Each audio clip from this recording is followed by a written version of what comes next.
¿Sabes cómo se forja una katana?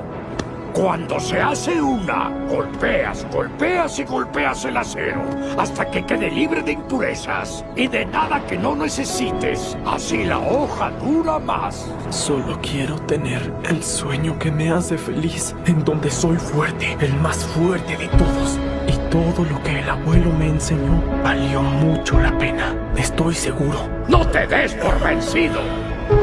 Si solo puedes hacer una postura, domínala a la perfección. Refínala y llévala más allá de tus límites. Puedes llorar, eso está bien. Solo no te des por vencido. Cree en ti mismo. Perfecciónalo. Ya soportaste este entrenamiento. Serás recompensado sin dudar. Fórjate como una hoja templada. Conviértete en la más resistente de todas. ¿No me escuchas? ¡Sigue entrenando! ¡Tienes un potencial inmenso!